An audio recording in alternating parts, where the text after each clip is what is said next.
The following is a reading from Ascend from Darkness, the first book in a series of 5, adapting the Call of Duty Zombies Ethos storyline. If you would like to read the entirety of the book, follow the links in the description. The cover artwork was provided by Grimstein. Check the description for a link to her Twitter. Chapter 2. Serve in Heaven. Laboratories. The Giant, Der Riese, near Breslau. Dr. Ludwig Maxis and Dr. Edward Richtofen. August 8th, 1939. Begin matter transference device test 1, an impatient voice interrupted. 162. Dr. Maxis sighed, continuing. Yes, 162. Dr. Richtofen, note the weight of the test subject at the center of the pad, and the approximate amount of element 115 being used up. Yes, Doctor. The test subject is a rat, weighing approximately 0.2 grams. And the amount of 115 being used for test 162 will be 1 microgram. Please, insert your earplugs. Again. Dr. Maxis and Dr. Richtofen each held pairs of red-orange earplugs, worn from a multitude of previous tests for the past month. Placing the plugs into his ears, Dr. Maxis pressed a button on the control panel, powering up the matter transference device. A sliding door brandishing Group 935's insignia closed around the large central pad inside. The sedated rat at the center of the pad sat still as the device powered up. After a few moments, the coils surrounding the head of the device began to spark in chain electricity, and the interior of the device created a light growing ever more and more blinding as seconds passed. Even with protective goggles, the two scientists were forced to look away from the blinding whiteness shining through the MTD's viewport. The hanging light at the center of the room began to flicker as power was routed into the device. After roughly a minute, the test came to an end, and the device was opened once more, dispelling smoke throughout the laboratory from inside. Dr. Richtofen eagerly approached the pad, waving away the smoke from his vision. Dr. Maxis stayed behind, his mind being held hostage elsewhere. As the clouds dissipated, Richtofen crouched close to the pad. There lay the rat, which appeared dead, its eyes hollow and its body inert. Yet, like the many other living subjects before it, this subject was merely in a catatonic state, one that it would never leave. Its body had changed composition as well, becoming bloated and burned. Dr. Richtofen kicked over a wooden chair near the pad, before returning to the lab table. He approached the recording device, leaning in closely and uttering a final statement. Test 162 is a failure. Richtofen dramatically pressed the button to end the recording, removed his goggles, and turned his gaze towards Dr. Maxis, whose eyes were still blank and the plugs still in his ears. Upon finally noticing Richtofen's disappointed demeanor, Dr. Maxis removed them. Edward began to pace around the room, dabbing his forehead with a towel. Must the temperature be so high during the tests? Edward, it is more cost-effective to work under these conditions during the summer heat. I apologize, once again. Ah, yes. I almost forgot we were doing all of this for the riches. Edward tossed the towel aside, leaning onto the lab table and thinking to himself for a moment. I'm sorry, Dr. Maxis. I've lost my composure. Both of us have, really. Have I? Maxis grew irritated at the suggestion. With all due respect, Dr. Maxis, I've noticed you are not as attentive to your duties as you once were when you invited me to join Group 935. My duties? Edward, you should know your place. You are a revered scientist, but I invited you into Group 935, and I hold authority here. Of course, Doctor. I'm just concerned. With our work, that is. Again, I apologize for the lack of resources, Edward. If you were in my position, you would understand the stress I have been forced to endure to make ends meet. Is Hilda the reason you are so forlorn, Doctor? Dr. Maxis looked into Richtofen's cold, distant eyes, first vexed by Edward's question, before seeing its profound truth. Her loss has added to my anxiety, yes. And Samantha? She's almost 5 years old now. Soon I will have to tell her what really happened to her mother when she was born. She still thinks she is in Dresden. I don't know if I am strong enough. Dr. Maxis looked to Richtofen, whose attention had been turned toward his lunch, canned bratwurst. Edward pried the can open with his teeth before reaching in and taking a bite from one of the sausages and mumbling through the chewing. So, Is that all that has you depressed, then? For someone so concerned with my mental health, it seems you could not care less about my family. Forgive my ignorance, Doctor. I lack the experience as a family man myself. What did you bring for lunch, by the way? Unfazed, Dr. Maxis continued to stare down Dr. Richtofen as he shoveled the bratwurst into his maw, barely exerting any effort to chew. I admire your perseverance, Edvard. Even after all of our failures over the years, you are not pulled down by the weight of the world. The world has no bearing on my decision-making, Dr. Maxis. The only thing that drives me is success, and the road to success is paved with failure, as they say, yeah? Besides, I know that in the end, I will meet my destiny. I will achieve great things and save the world. With that knowledge, I can endure just about anything. Though his work ethic seemed commendable, Edward Richtofen's tendency for outbursts caused Dr. Maxis to question his reliability as a scientist, or even as a friend. Despite Richtofen's lack of caring, airing his woes must have felt almost therapeutic for Dr. Maxis.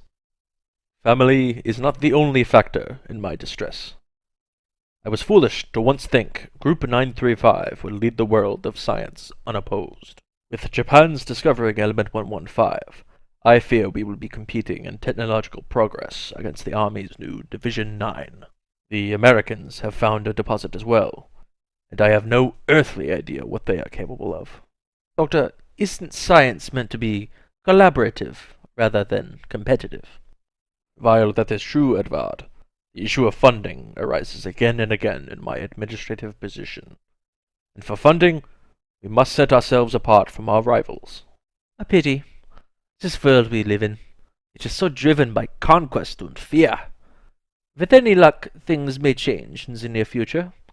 Surely you've heard the stirrings of war approaching. I have heard talk, but I am not concerned. Hitler only desires Poland. I don't see him sparking another global war, no matter what empty threats he makes. I must disagree with you for once, Doctor. There will be severe consequences for his actions. Everything that he says and that the party does is driven by fear, and fear motivates people to do the unthinkable, the illogical. I suppose we will see in the coming months. Yes, I suppose we will. Edward finished his meal before tossing the empty can into the trash bin, and he returned to the table alongside Maxis. Edvard, shall we begin testing again? Yeah, but I have a few alterations to our methods I would like to suggest. What kind of alterations? I believe we must begin testing on human. That is out of the question, Richtofen, and you should know better. Of course it is, Doctor. You didn't let me finish. We should begin human testing, starting with cadavers, obviously. If the MTD is meant to revolutionize human transportation, then we must be accounting for a human-sized occupant, yeah? I suppose you are correct. And since you insist on being so frugal, Dr. Maxis, we can still use approximately the same amount of element and power in teleporting the subject. I've made all the necessary calculations, and I believe it is possible, under the right conditions. It may even be more efficient than with our rodent subjects. Excellent. Then fetch a cadaver from storage. Yes, Doctor. As Edward left the room, Maxis stared directly into a coil atop the MTD, captivated by the electricity that passed between the other coils along the bell-shaped device. Time seemed to slow as he gazed into the coil. His mind drifted to the thought of his daughter, in the care of an au pair, while her father toiled away in the lab, test after test after test. Irritated, Richtofen exited the room out into the hallways of the laboratory's building, passing several others on his journey to the storage area. In one such room was his old friend, Dr. Schuster, along with another scientist. They were mixing a fluorescent blue vial of liquefied element 115 with various other chemicals in the lab. Though Maxis had bestowed upon Edward the duty of a lowly errand boy, the job gave Richtofen a chance to see Group 935's current projects, something his overseers in the Order would deem valuable. Inside the room, the other scientist was looking over a datasheet plastered on the nearby wall, running his finger along the calculations as he spoke to Dr. Schuster. Dr. Schuster and Richthofen had a great personal relationship, though Schuster knew not of Richthofen's involvement with the Illuminati. Though both Schuster and Richthofen desired to make the world better through science, the methods of the order would frighten the timid Dr. Schuster, Edward felt, and for that reason he kept them a secret. Edward had joined them because he saw an opportunity to make a real, lasting change, though the motivations of their members had changed since he joined. Despite the time and dedication he had placed in the order, he knew there were secrets being held from him. Schuster was measuring out a brownish liquid within a beaker, and by the label, it must have been an amphetamine. Nearby were several other measured compounds, as well as the previously observed element 115. Dr. Richthofen would have to inquire to Schuster what exactly their purpose was. Edward knew Schuster was an expert in chemistry, and had been dying to utilize element 115 in his favorite branch of science, now finally receiving approval from the administration to begin testing. Edward could tell that Schuster was visibly excited as he instructed his assistant in his methodology. Then Richthofen remembered his purpose being there, and he hurried to the freezer to avoid suspicions from Dr. Maxis, who was surely waiting in the test area. Richthofen retrieved a male cadaver from the shelves, before placing it onto a cart and wheeling it through the halls towards the testing area. Upon entering the room with Maxis, Dr. Richthofen noticed he had not moved from his position at the table, his gaze again drawn away towards the wall. The testing area had not been cleaned, and the MTD had not been recalibrated. Dr. Maxis had done nothing of worth while Richthofen was away. Edward approached the MTD, placing the chemically displaced rodent into a bag, with gloved hands before loading the device with a microgram of element 115, and placing the dead human subject onto the MTD's pad. He returned to the table, donning his goggles and waiting a moment before looking at Maxis, who was still staring at the wall with the recorder deactivated below him. Frustrated, Dr. Richthofen reached across the table, activating the recording device and snapping Dr. Maxis's attention back to the test at hand. Begin matter transference device test 163.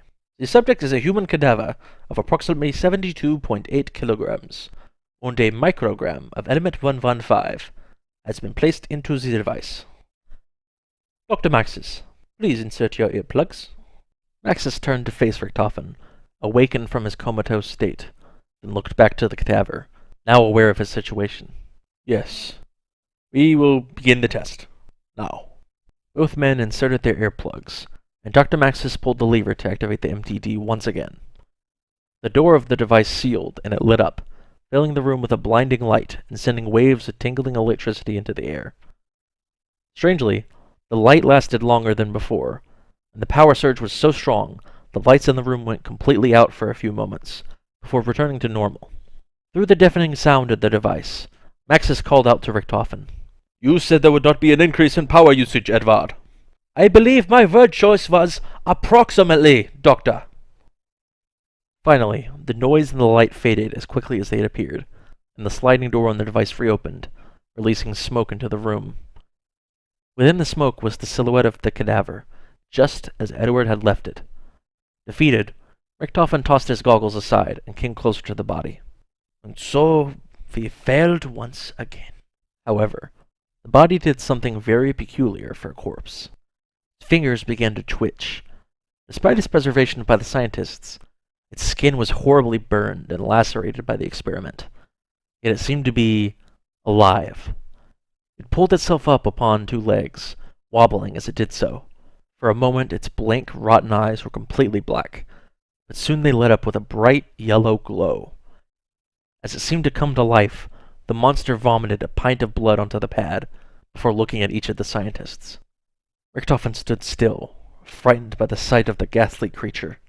Mein Gott, Edward, it's alive. Impossible. The creature's vocal folds still functioned as it began to lightly groan. Then it placed its right leg forward, and next its left. It began a small shamble towards Edward, barely able to stand on its stiff muscles. As it came too close, Richthofen cried out, Stop! And so the beast stopped. The mindless cadaver seemed almost obedient to Richthofen's command, as if it had heard such a command before. Dr. Maxis walked forward to Richtofen's side. "Look at me." The body cocked its head towards Maxis, letting its mouth gape and drool oozed out from the corners of its dried lips. Maxis shook his head, muttering, "We've brought a dead man back to life." Richtofen was still shocked from the ordeal, while the discovery of incredible proportions. What they had created was unnatural. Dr. Maxis attempted to give the walking husk another task. "Walk forward." The zombie paced towards Dr. Maxis slowly to start, but began to pick up its pace and drool onto the floor more excessively. One arm dangled at its side, while the other was lifted and held out in the direction of the scientists. "Now stop!" The beast continued to walk forward, its bright, otherworldly eyes locked with those of Maxis, picking its pace up even further and groaning louder. It extended its other limp arm outwards towards Dr. Maxis, prepared to grab him with both of his grimy hands. Dr. Richtofen pulled Maxis aside by the coat collar, away from the cadaver. "Maxis! Why won't you stop? Stop! Halt!" The beast did not waver as it began to lumber towards Maxis directly, clamping its jaws together repeatedly as it lurched forward. Dr. Richtofen acted swiftly, looking at the mounted emergency fire axe on the wall and taking it in his hands. The beast leapt through the air towards the distressed Dr. Maxis cowering in the corner of the room. Richtofen cut it down with an axe swing to the abdomen. The creature fell to the ground, turning its attention towards Richtofen as it waved its arms at him and wailed in anger. Richtofen lifted the axe into the air again, bringing it down on his chest and severing the top half of its body. Blood and intestines spilled out onto the floor between the two halves, yet the upper half continued to hunger. It crawled with its weak arms towards Richtofen, howling and groaning like before. Again, Richtofen brought the axe down, this time severing the head from its putrid neck.